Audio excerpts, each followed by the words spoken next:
Just two conscious guys talking, where conscious male leaders come together and have a discussion that is deep, that is nourishing, that allows us to see the illumination of consciousness that's unfolding progressively for men that are waking up in the world, and where you can get insights on your own awakening as a man, and also for amazing women that want to learn more about men's challenges and struggles that have created some of the dysfunction we've seen within men in its society, often called, quote unquote, the patriarchy and other terms. What created it? What is the genesis of it all? What can we do about it today to empower men to be all that they're meant to be and to support the awakening of consciousness for men and women and all?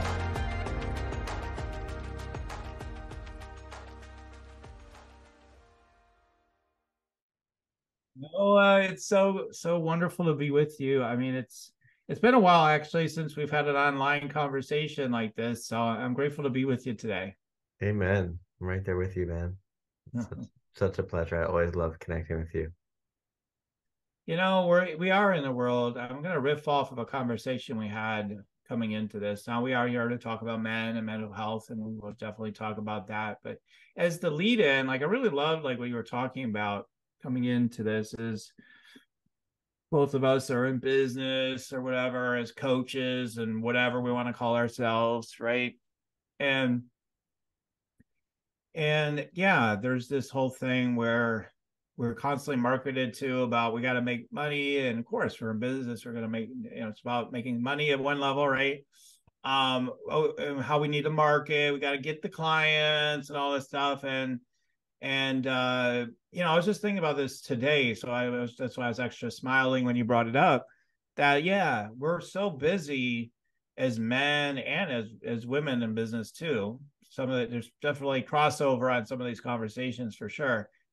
We're so busy thinking about how we need to provide for our family, how we need to measure up, how we need to show we're men, and then in the case of men, like, oh, I'm going to show I'm a real man and make that money in my business now, like the next level, or even at whatever level, right? And whatever the next level is for you, that we neglect like just the basics of like, you know what? I mean, can I have more compassion for myself? Can I just be in my heart space with other people all day long and naturally let things just unfold? And just, yeah, of course, I want to serve, and I'd love to exchange my energy and my services and my heart for opportunities to serve others for money. I mean, as well as an exchange, sure.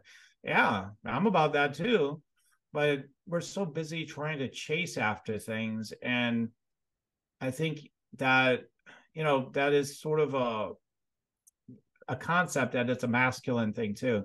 You gotta hunt it down. It's almost like the old visions with women, right? Like literally, I've seen like this in cartoons and stuff, right? Like the caveman beat the Yeah, woman yeah, over the head yeah. with the club and then drag them to the cave. Like what the hell? This is the kind of like idea for a guy is like you gotta conquer, you gotta matter, And you gotta be a real man, take over, take charge, take and control. now Crazy, isn't it? and now I feel like so much of that, like first off, yes, like that is like so much of the narrative that we were born into. Mm-hmm. And thank God, I feel like there's been, whether it's the Me Too movement or various just people coming into ascension and waking up and opening their eyes, there's been a lot of a shift over the last 20 years or whatever, 40 years, however many years. um but I feel like now where we see so much of it is hustle culture, right? Yeah. And it's like there's still, whether it's and it doesn't need to all be about business, but bro marketing and hustle culture, and like wearing busyness as a badge of honor. And like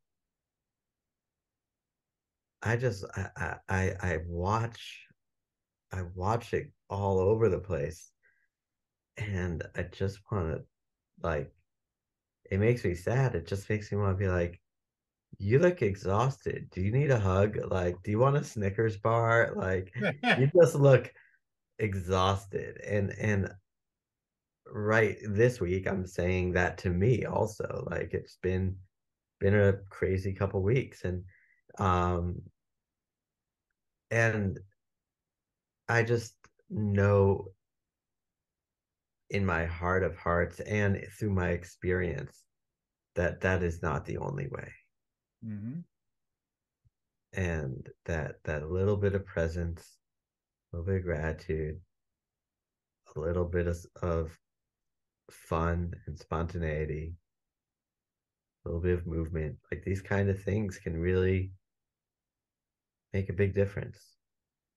Yeah. A little bit of connection. Yeah. Yeah. I mean, a little bit. I love you putting it that way, a little bit, rather than it's always got to be more, right? Because I mean, yeah, the bro marketers and stuff. But yeah, you also have like the David Goggins, you've got the Jordan Petersons or whatever. Like, you have this whole thing. Men are getting really weak, really weak. So now you got to reel it man up. You got to start hustling. You got to go past the pain and then beyond that, even, and then way beyond the pain and all stuff. Keep going, keep pushing, keep never stop, don't be Emotional a weakness. pussy. Don't Yeah. stop ever. If you stop, you're a pussy. You gave up. You're a piece of crap. You're a piece of shit. Literally is what Goggins says. You're a piece of shit. He says that to himself, so he literally is saying that to us too. Oh my God, I knew a guy like that who I'm not familiar with Goggins, but I knew a guy who was like very successful. And he was like, yeah, the way I made my millions was I just got mad at myself. And I'm like, so you built your empire on your inner child's soul. How's that working for you? Like, Right. Right. you're like, great, you're rich, but you hate yourself all the time. Wow, chef kiss Oh, right there, buddy. Like, yeah. Yeah, and again, what we want to balance the perspective. There's definitely men who have lots of money and doing really well, billions or whatever amount of money, and they're doing whatever they're doing, and they're in their heart space. They're doing great. We all have challenges. So I think people are jealous, tend to look for where the weakness is. Yeah, but you're suffering there. I can see it. But like, yeah, of course, like everybody has challenges, but there are people living that way. I have some friends that are millionaires and stuff. I call them friends loosely. They're not like close friends, but people I consider friends and mentors too that have lots of money. And man, they're very awake. They're very enlightened. And yes, so I just want to put in their men, like it does happen. It just, we don't have that many examples yet. We've had so many examples of men coming on, and even ones like Ed Millett, Milet. I don't know if you've heard of him. He's a I know. motivational, God-centered guy, but he's still a pusher. Like, he's like, nah, I'm more into bliss now and everything. But you listen to a lot of his messages, it's still with a forceful energy that feels energizing for a little while. But for people like us, more, you know, I don't know, maybe for everybody, like, I just know for myself, like, I just start shutting down eventually if I try to enter into that energy. And yeah, he's got the book, one more. I'm not here to tear anybody down, by the way. I think I appreciate all the messages, but like, Of it was course. one more. Just take one more rep, one more lap, one. Okay, where do we ever end with one more? Like it could go forever. In what direction are we taking one more? Always add one more on, like one more year of exhaustion, one more, and it's 100 more years of exhaustion, 100 more lifetimes because you And kept doing one more. and it's like, congratulations, you made it to the top, but you're in a Right, coma. right. Like I'll never forget I think my first life coach that I hired. We were sitting across the table from each other, and he was trying to get me inspired, and he was trying to get me, like, he was trying to push motivation in me. Mm-hmm. And he was doing his thing, and I just stopped and I said, looked at him, I said, why are you yelling at me? But he Mm-hmm. was trying to get me pumped. Right. But I'm just like, this guy, I'm paying him, and he's fucking screaming at me, and this is just not enjoyable. This isn't, I'm not getting anything out of this. Yeah. Yeah. And Um, and I've seen that in, a couple of similar, like, where I've gone to some seminars and weekend seminars, and where they get on the stage, and they're so passionate. Um, and I digress for just one more minute here. I remember going to and I'm deliberately not naming the seminar because I don't want to Yeah. badmouth anything. Yeah. But uh, I went up during a break to the guy who had been on stage, and I said, at the beginning of the seminar, I thought you were an asshole, and but I've been listening, and I'm starting to come around. I really see how passionate and how much you care, Mm-hmm. and that that you really have vision and mission, and it's beautiful, and you're not just an asshole. He said, Mm-hmm. "Oh, thank you." And I said, "Yes, you're not just an asshole." And we had a good laugh. Oh, you're not only an asshole. Like, and but it speaks to a way of communicating Mm-hmm. that is often seen as manly, or is Mm-hmm. often seen as effective, um, which is around, leadership by brute force. Mm-hmm. And, I love um, Gary V, Gary Vaynerchuk. Mm-hmm. Yeah. He talks all about, like, compassionate leadership, and about, you know, respectful leadership, and like, no, your employees work for you. Mm-hmm. Like, you need to invest in them emotionally, and whether it's employees or families, or just two people working together, or friends, or however, like, the need for heart-centered communication, in my opinion, goes so much further. Like, you kill more flies with honey, right? Or you Yeah. attract more flies with honey, whatever the Yeah. Yeah. Yeah. thing is. Correct. Yeah. Um, and there's just, uh, my I can't not say this though, but you attract more honeys when you're fly, which is like Mm. just a stupid joke that pops in my mind every time I say you attract more highs with honey, and my mind won't let me not say it. So, anyways, um, but it's like, yeah, where where am I going with this? Is authenticity, authentic leadership, authentic connection. We live in a world where authenticity is both celebrated and shunned, and where, how are you doing? I'm fine. And that's what they want to hear. But if you are saying, actually, I'm having a really tough time with my kids, or with my job, or whatever, and you really start to get authentic, a lot of times people will, not know how to react. Yeah. But some of the, like, I saw the Taylor Swift concert movie, um, 2 weeks ago, and it was amazing. And my friend who met me there wore these fabulous, like, it was like suede or velvet purple shoes. And he said, "Noah, I wore these for you." And I was like, "You did?" He said, "Yes, you have a way of bringing out the best and the most authentic in me. You have the way of inviting others to be their full authentic self." And, like, that was the best compliment that I've received in such a long time. Mm-hmm. Because, unfortunately, we live in a world where we're told to just man up, and to just blend in with the crowd, and not rock the boat, and that, you know,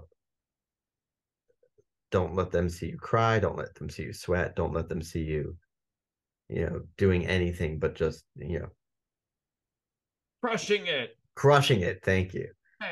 And and you know what, I'll let them see me cry if I'm crying. I'll let them see me sweat if I'm sweating.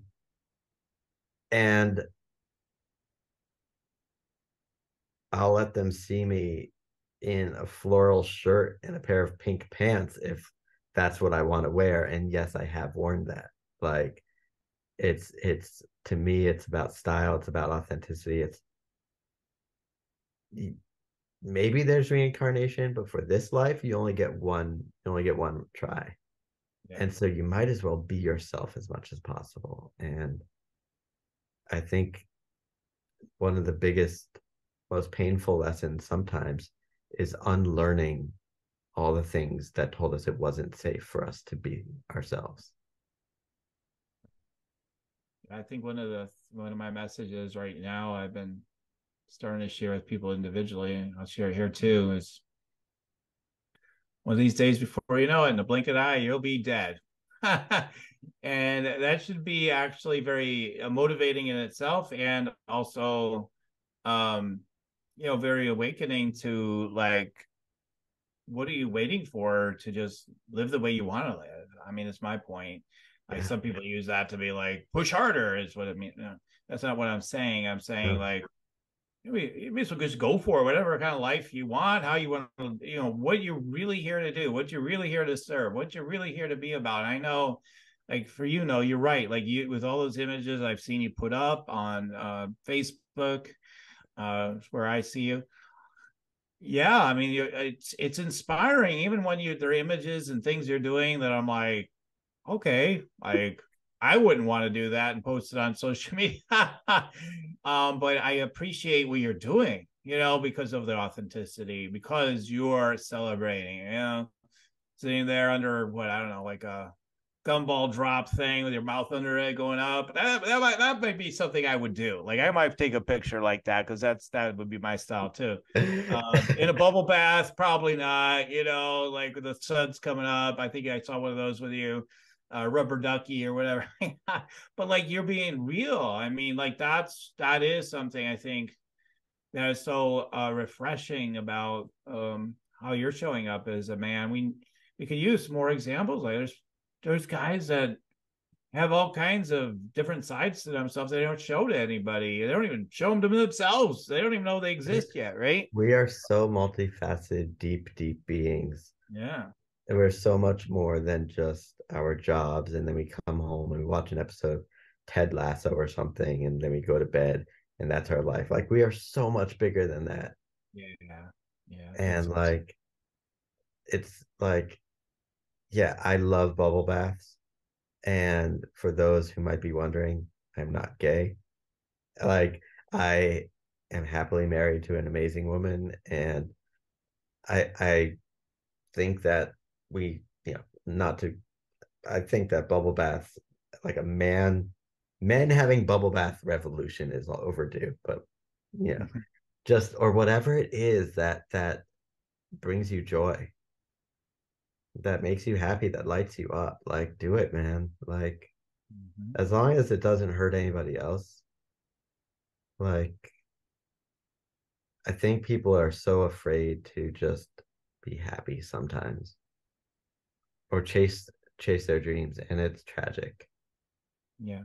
But it's okay to do that. It's okay to color outside of the lines and Mm-hmm. not live in a box, and to Mm-hmm. say, you know, I want to go do something completely absurd. I want to go to the petting zoo. I don't know. Like, whatever. Like, do you. Don't let anyone tell you what you can and cannot do if you're not Mm-hmm. hurting anybody or breaking laws. Mm-hmm. Right. I mean, we're talking about men and mental health. this is what, this is what we're talking, we're giving the solution. Right? This is all part of the solution. I mean, these are answers. You Yeah. want to stop being depressed, you want to stop being angry, you want to stop being frustrated, start having more compassion for yourself, start just allowing yourself to be yourself no matter what anybody thinks of it or says. Your own mind or somebody else saying, like, what are you doing? I'll go to a part. We are definitely like, minded or energy, for sure, Noah, in certain ways, because I don't know if I've talked to you about this before, but there's so many instances I can give, but more recently, within the last couple of years, I remember being at a party and like they had music on. It was just a family party, and all of a sudden I was filled with the spirit, and I'm just started dancing like crazy all over the place. I know you totally relate because you're the same person, right?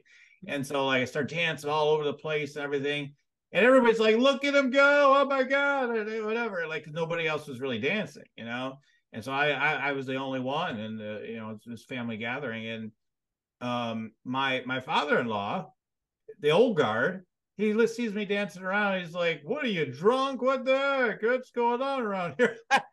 He couldn't understand it. He had no idea why I'm dancing, right?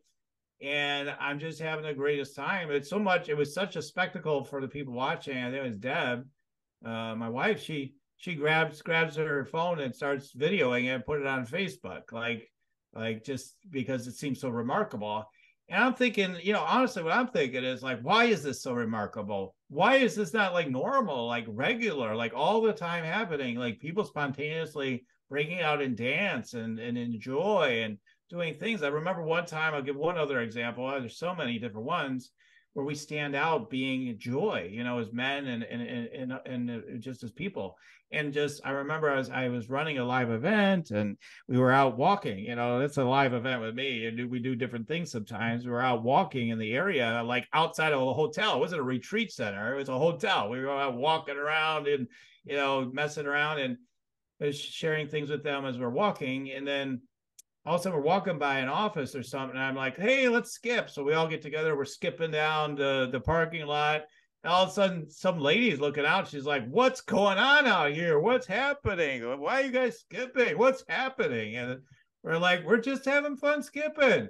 "Oh wow." And she's like looking at us like we're crazy, like, "What's wrong with you?" Is the vibe. It's like, Right. I love it. what's wrong with you? Like, what the heck? Why are you so inhibited? I know it's conditioned. I understand it's nobody's fault, type of thing, of course. But it's just like, if we could just allow ourselves to let our inner child, for example, talk about mental health solutions, like just come out and play, let it play.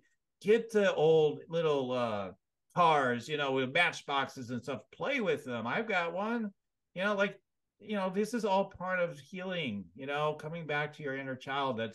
And the opportunity to be more potent, more effective in your life, your relationships, your business, everything just exponentiates the more you're willing to embrace such things. And I know you're a master of it, a relative master yourself of all these things too, right? But And it's, that's why I brought it up. Like yeah, we're like brother, we're totally brothers with that. sure. And I love it. And I've often, like, I want to write a piece, an article or something about the lost art of skipping, because I've thought about this. I just haven't materialized it yet. But you know, we talk about the inner child, and just yesterday I learned of Carl Jung and the archetype of the magical child. And uh, to me, this is an archetype that is so much a part of me. It's basically, the magical child is like the one, and don't quote me exactly on this because I literally learned about it yesterday, but the one who is always awe inspired and and wide-eyed wonder and seeking out the joy and the fun and the beauty of the universe. And it's like, looking to be in and create and find the magic. Mm-hmm. And it's like, sometimes the and I'm just thinking off the cuff here, like sometimes people struggle with the inner child, maybe because the inner child is holding on to this trauma and to the um, bad memories and the anger and the hurt and whatever, the fear. And we say, oh, let your inner child come out more. Well, if your inner child doesn't feel safe, Yeah. maybe it's about letting your magical child come out more, Mm-hmm. and, you know, letting your magical child connect with your inner child, and uh you know, actually think, do like a, a role play or a puppet show or something for yourself, where you are integrating these parts and you're having a dialogue with these parts, Mm-hmm. because we all have these parts. Mm-hmm. And it's, you know, the healing of the inner child, the healing of the inner parents, the um revitalization of the muse and the magical child, and these parts of us that are just like, we have the parts of us that just want life to be an adventure at Six Flags. Like, we have that in us. We all do. And it's not all or nothing. So maybe you live, maybe the constructs of life make it so that you can't be magical child 100% of the time. Mm-hmm. But can you buy an ice cream cone once a week? Yeah. Can you have a thing of, you know, Tootsie Pops on your desk that you have one from time to time? Can you listen to that song that makes you want to dance and actually move? Because I hate when people say I can't dance. Because, like, are you fully paralyzed, like from the neck down? No. Okay. So you can move. Yes. Can you listen to music? You're not deaf? No, you're not deaf. Okay. So even deaf people can dance. I don't want to be ableist in any way here, but it's very, like, if you can listen to music, that if you can enjoy music and if you can move to music, you can dance. You may not be able to be choreographed, and you may not be getting on any talent shows anytime soon, but like, none of that shit matters. If it feels good to move your body and listen to music, then dance, because that's what that is. Mm-hmm. And if you need permission for any of the things we're talking about, I give you permission. Yes. You have full permission. Absolutely. That's great. That's great. I think that, some people are familiar with talking to different parts of themselves, but I don't know that everybody is, or certainly I don't know that they're familiar with what you referenced with the magical child. So tell us more about what you know about. I know it sounds a little, maybe a little fresh in your own Yeah. So awareness. Tell us more about that. again, and this probably invites a Google search for Mm-hmm. me and maybe others as well. But based on my limited knowledge, it's Carl Jung was a psychologist. He was a a understudy of Freud, and him Mm-hmm. and Freud are like two of the big fathers of psychology, modern psychology. And he talked about archetypes, which are these personality. How would you describe an archetype, actually? Like, Yeah, I mean the way I would describe it would be it's like a representation, like energy or symbol or something like that that represents something that goes on in consciousness and energy is sort of how I would put it. yeah, and so inner child is a well-known archetype. Mm-hmm. Um, and we all have the inner child, and there's books and, programs and all kinds of things developed around the healing the inner child. And there are plenty of other archetypes. There's the warrior, there's the, you know mother archetype, there's a million of them, but Yeah. this one, the magical child, it's like if you've ever seen a young child you're like, maybe you're watching a parent and their child. I don't have kids, so maybe you're watching a parent and her child, and the child is just captivated, absolutely mesmerized and excited about everything. And there's a puddle, and the little girl is jumping in the puddle, and then she's looking at over at the stairs, she's running up the steps to the building, and she's coming back down and sliding down the rail, and then she stops and sniffs the flower, and she looks, oh, look at mommy, look at the sky, look at the clouds, and oh, there's a doggy, can I pet the doggy? And it's just this complete effervescent joy and wonder, and the world is just magical in this child's eyes. Mm-hmm. And it's just this soaking in the sunlight and soaking in all the juice that life has to offer. Mm-hmm.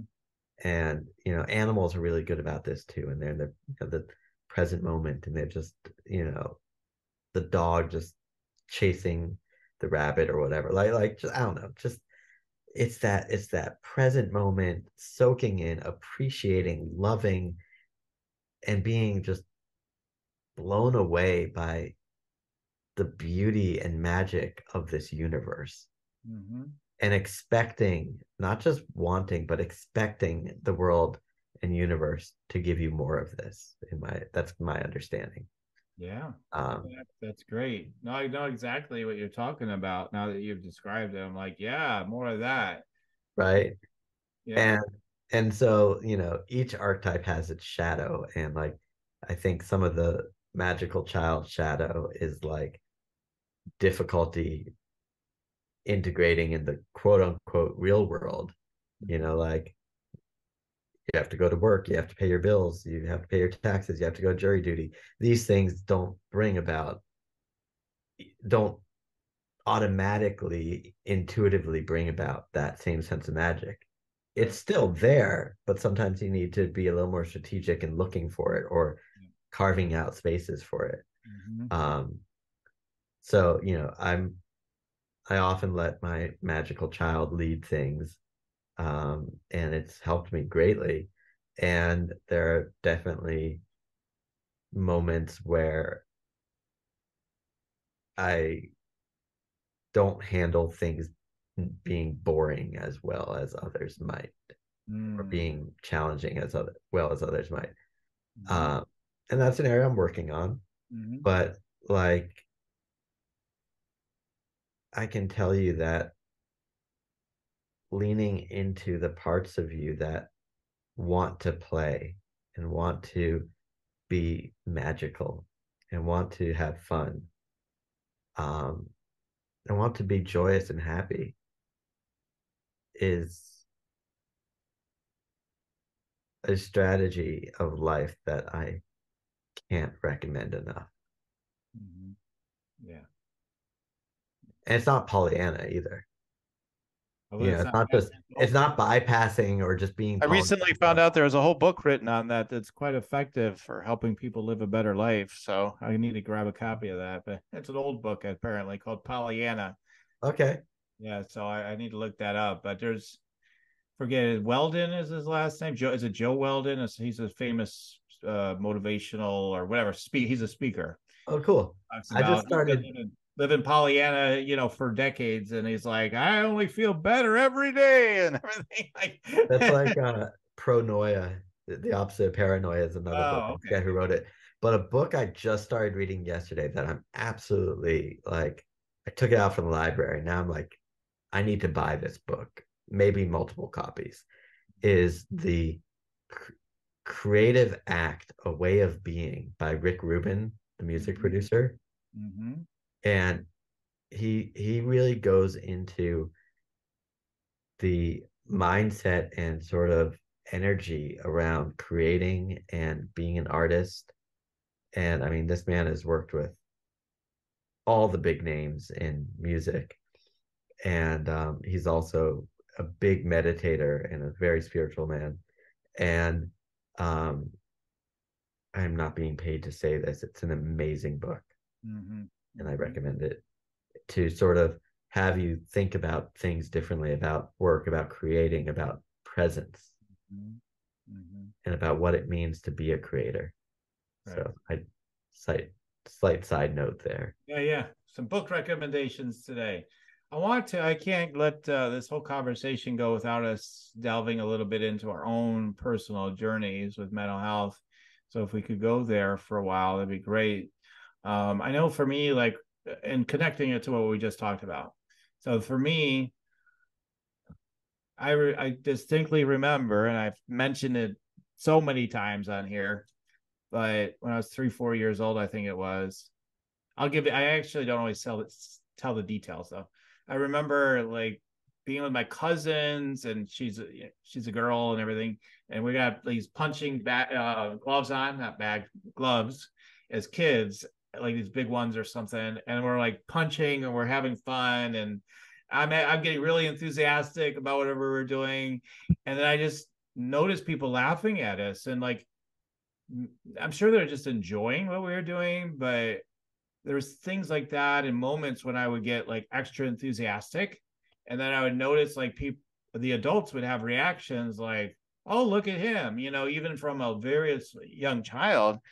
And I just remember like probably not consciously really thinking this completely, but like, "Oh, okay, let's not stand out like that. Let's not do that." And so I really believe truly a lot of the underpinning of my suffering in this lifetime is because of locking that away. Because Mm, my most joyous times of my life is when I let that part of myself come out and play all the way. And that wasn't happening like when I went through all my depression, in high school, for example. Like I just felt so stunted, like I don't want to be here, I can't, I don't, this isn't my purpose. I already knew that back then. Like this is not where I'm meant to be. And all these people are crazy, these crazy teenagers, get me away from them. And I definitely had an ego about it. I know. I was like, wow, they're less than. They're I think I really looked down on teenagers, and I had a whole thing going on, but I was like, I'm not meant for this. It caged me in a high school, and and all this crazy chase girls and be macho or whatever. Like, what's this all? This is crazy. And I just was so depressed, and I just totally didn't feel like I fit in because I didn't feel like it could be myself. I couldn't be spiritual. And I know that impulse wanted to come out too. I couldn't be a childlike wonder and be a goof all day without feeling like everybody would laugh at me. And I didn't even know that I wanted to do those things. But now that looking back, I can see why I was so down, why I was so depressed. So I really think for me, the genesis of so much of my mental health issues, in part at least, were because I didn't feel like I could be myself, if not all of it. Like as the bulk of it right there for me. So and especially as a man, I was like as a boy or whatever, a teenager at the time, how could I go around being and it would come out at times anyway, still, but how could I be a goof? Instead, I ended up being a goof by doing vandalism because at least it was me playing around. Like I would do other things, that that were in it right in front of people all the time, right? I said, oh, I'll go do this instead. That'll be fun. Let's rearrange their yard. Let's take the air out of their tires. Let's throw something through their window. Let's do this. Let's do this. It's lots of fun. And as a teenager, I didn't really care. I didn't really care that much. It's somewhere in my heart I did, but I didn't care that much. So for me, I know there's been a big genesis of this sense of repressed magical child or whatever we want to call it. Like it's been huge, and the more I've been able to unlock that, the better off I've been. And whenever I try to repress it again by saying I have to get more serious now, life's got to get more serious, then yeah, my sense of well-being or joy, just even my results in my life, even things are, am I getting good results? Yeah, those start to go down too.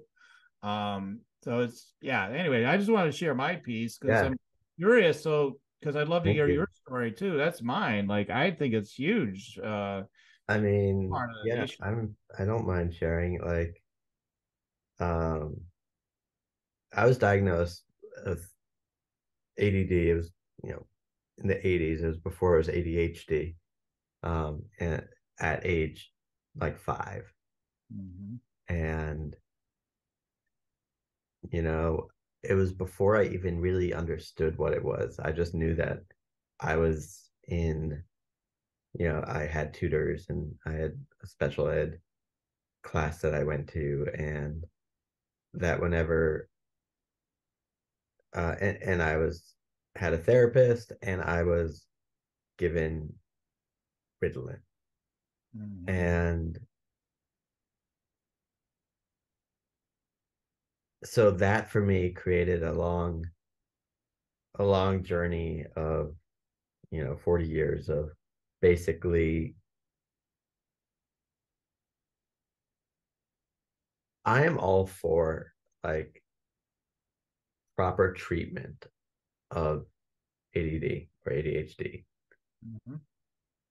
to an extent. I'm not against pills. I'm not against like whatever helps you, right? But I think for a long time it was just, let's give this kid a pill. And I love my parents. They did an amazing job.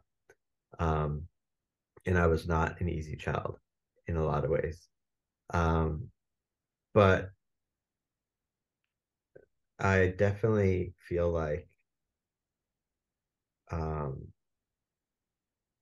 this is hard to speak about than I thought it would be. I definitely feel like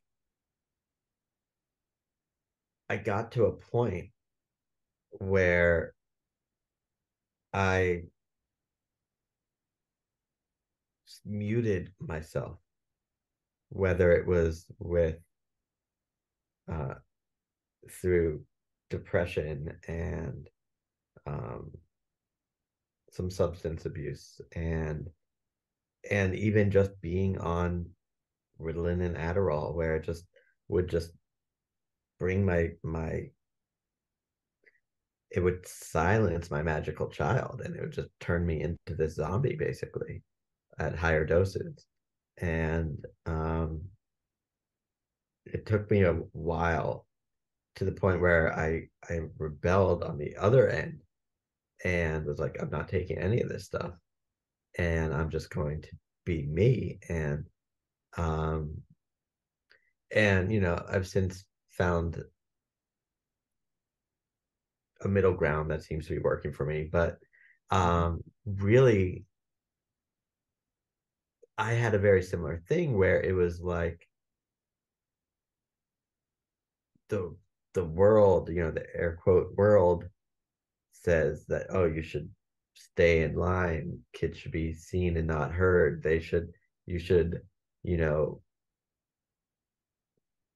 you should go to school and go to college and get a good job and be a nice little, society soldier, and like stay within the norms and color with between the lines. And meanwhile, I'm like, you know what? I'd love to just fucking Jackson Pollock all over the entire floor wall and ceilings. Like, let's get paint every fuck coloring in the lines. Let's get crazy in here, right? And every time I've tried to like put myself in a box, there's this other part of me that's just like, yeah, but check it out over there. Yeah. There's like, there's like a big pit of mud. Don't you want to go swim in it? Like, or something like. And so it's it's I'm not even gonna say, like, I was gonna say it's a battle, but it's not. It's this really cool dance between like magical child Noah, who won't be told what to do, and is both magical child and rebel Noah, I should say. It's both those archetypes, who like won't be held down, won't be put in a, nobody puts baby in a corner, won't be put into a neat little box, and it's just going to do whatever the fuck he wants because it's exciting and funny and playful and beautiful and you know curious and sexy and tragic and all these things, right? It's just like, let's just explore everything that this world has to offer. um and then sometimes it's like, oh geez, I just need to do laundry, like like I just need to get shit done, what the fuck. And then there's that part of me that's been conditioned, and that I sometimes have to reel, you know the other, my beautiful, lovely Mr. Hyde needs to be reeled back in sometimes. And, it's about learning to love both and balance both. Mm. Um, but like I I'm not depressed, Mm-hmm. and I don't take antidepressants. After 25 years of being on them, I got to a point where I'm like, am I actually depressed, or do I just feel like I need to take these because I don't know what will happen if I don't take them up? And I'm not saying people should just stop taking their medication. I did it with supervision with a Mm-hmm. prescriber, but like for me personally, like I see the world as a canvas, and I walk around with a paintbrush and I write my own story. I paint my own canvas. I play my own music, and it's like we're creators. Let's create. We were born to create. Let's be artists. Let's create. Let's be musicians. Let's be actors. Whatever it is, that's where the magic happens. Yeah. Oh, that's great. I'm glad you shared all that. I mean, that you have your full experience and background. I mean, to this day, I don't think I've ever said this on the show. I mean, to this day, I'm on a medication, but it's one of those that it's Clonopin. So I take this a small, very small dosage, but it's a small dosage I got on decades ago. And it's one of those things, it's not an easy one to get off of. It's not like it'd be like, oh, let me just stop taking it. I'll work it out. I'll do more meditation. I'll do more breathing exercises or whatever. Like I could just let go of this so easily. Like it's not that simple. So for me right now, I'm open to that changing, but there is physical dependencies on some of these meds, and that's one Sure. that strong one for physical dependency. But that's a big reveal for me because I usually keep that hidden. I don't usually ever tell anybody about that because, my God, what kind of spiritual teacher are you then? You're on a medication. I'm like, or whatever, those type of things. What I do is I'm a leader in that area, but I think, we need to get rid of the shame and just be transparent about what's going on. Otherwise, everybody's just putting on masks and masquerading, Yeah.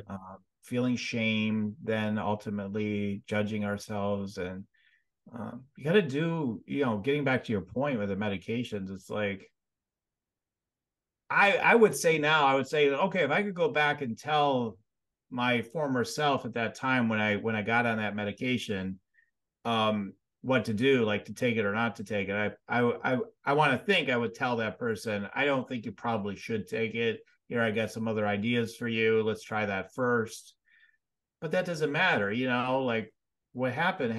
And like I've had to come to an acceptance of that. Okay. I didn't know I didn't know I knew some things to do, but I was desperate at the time. I couldn't sleep. I was a wreck. And I was just looking Daniel, for so I was trying to survive, it almost seemed like, at the time. I So just want to take a second and honor you. Thank you for sharing that. And I honor you. I see you. I witness you.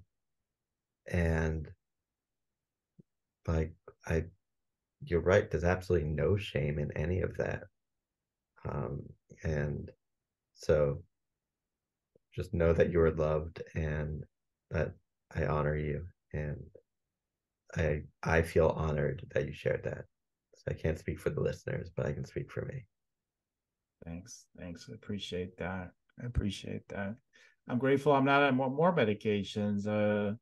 I'll just say I have family members that are on gazillions of meds. I mean, literally, like I'm not Sure. even exaggerating, like a phenomenal amount of medication to deal with mental health issues. And, you know, and then, yeah, that's why one of the reasons why, I got into mental health and became a therapist and whatnot. I there's got to be better ways, and why I've got into this work particularly, even more so, like, more spirituality, energy healing, etc. Like holistic healing, right? All these things, and realizing there's deeper answers that are available. And yeah, we have things like that, even though part of me wants to label them all bad, quite frankly. I just want to say they're all poison ultimately, but they can help you. They can help you in a fix for a while, for sure. And um, you know,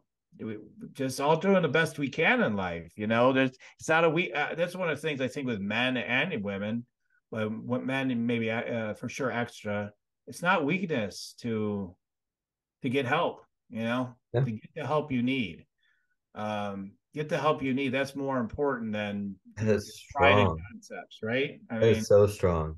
yeah. And one thing that I will say that I have found help with as far as weaning off of meds and really beneficial for um, my mental and spiritual health has been psychedelics.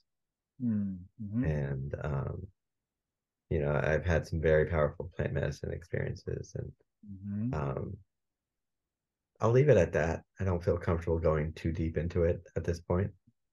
We could do But that another show, maybe. that could be another show, maybe. But just want to put that out there.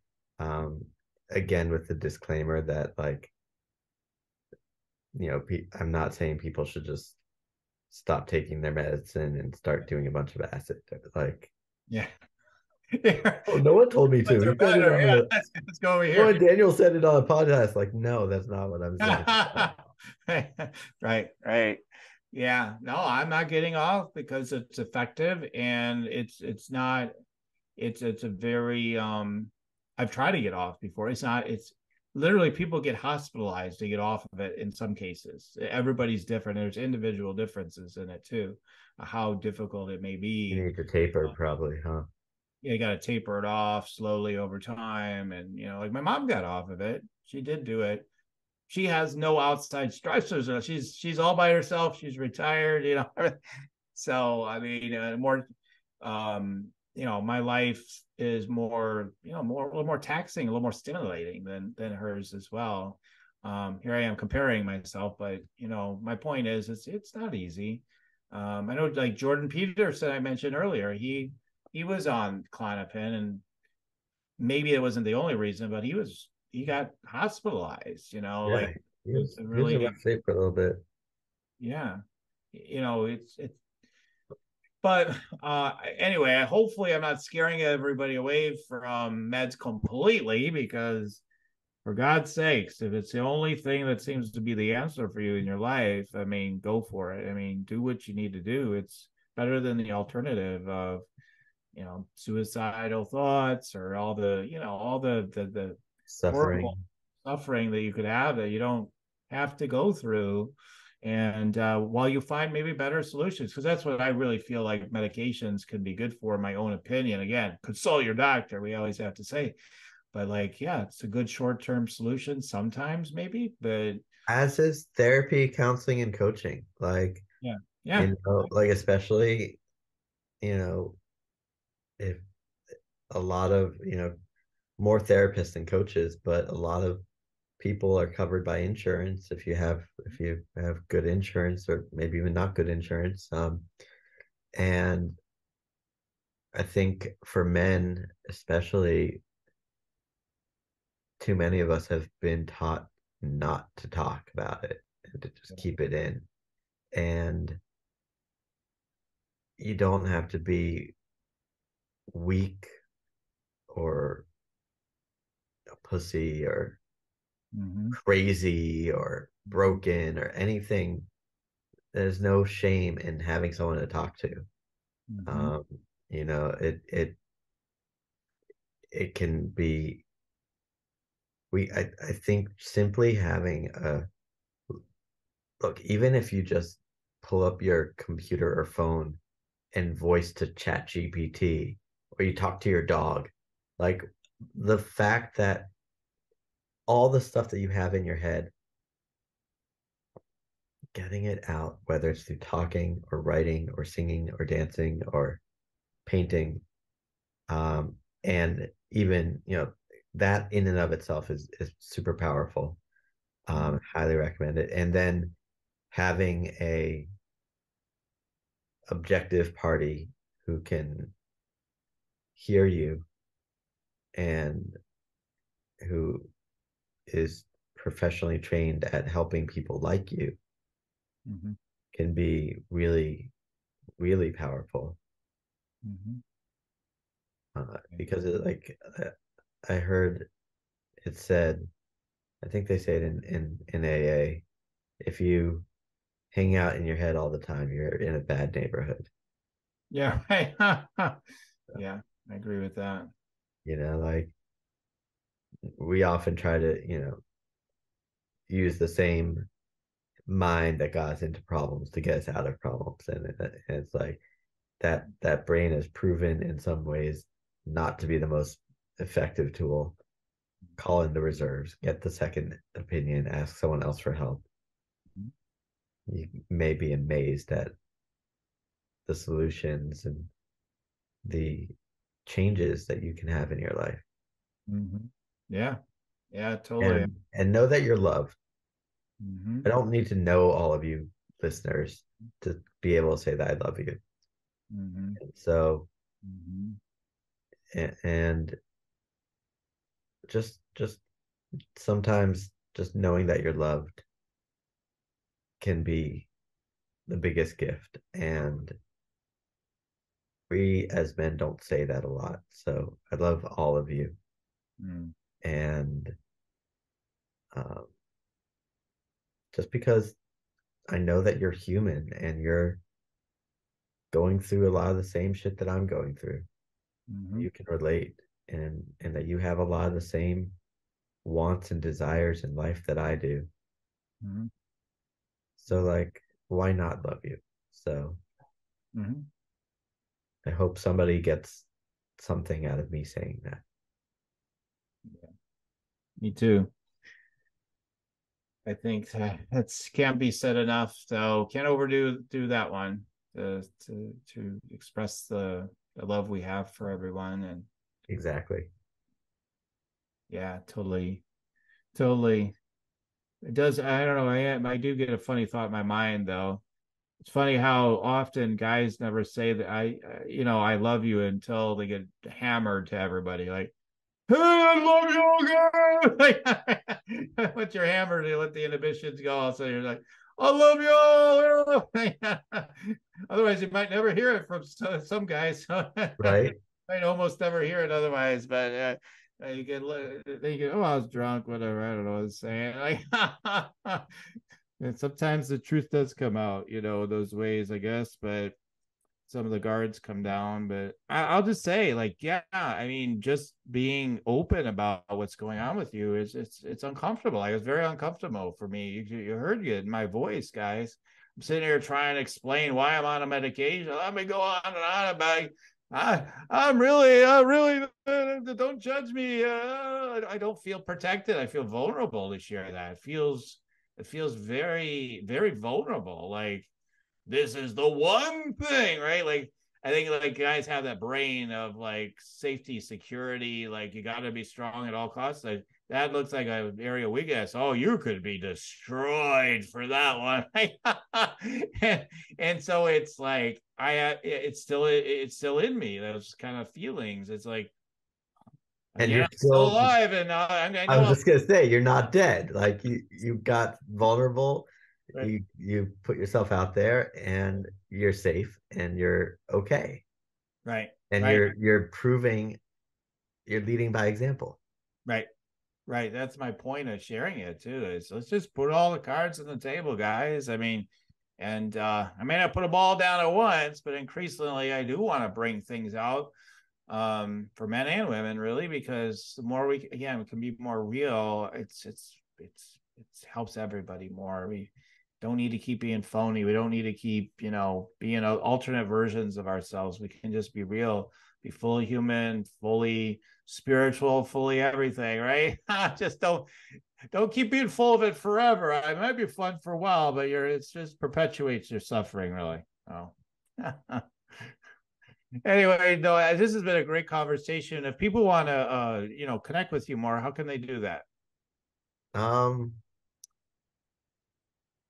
Let me go with my website or my email rather. Mm-hmm. Mm-hmm. Is Noah at playfulspiritcoaching.com. Nice. Play And com. We'll put it in the show notes. Yes. yeah, that's probably the best way to find me. And you can also just Google me. My name is Noah, Noah, last name Kowaloff, like Frank. Yeah, they'll totally have it. Kowaloff. They will see it when They'll see that too. And I'm on social and everything. But yeah, I would love to hear from you guys. yeah. Definitely a super safe space to talk about whatever is going on for yourself. Look, I just let something out that I don't know if I've ever shared this in public anywhere like this. So, it goes to show the safe space Noah provides for you to be able to let more loose and for to be seen fully on every level, and that you're okay.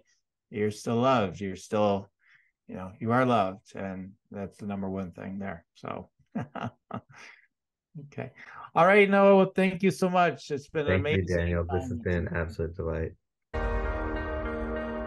Thank you for listening in to Just Two Conscious Guys Talking, where our mission is to impact millions of men ultimately to deepen their awakening by examining their consciousness of what's been unfolding for them with male stereotypes and programming that has allowed them to have opportunities to evolve during these times. It's an exciting time to bring more love to men and women around the world, and we are grateful for you tuning in today.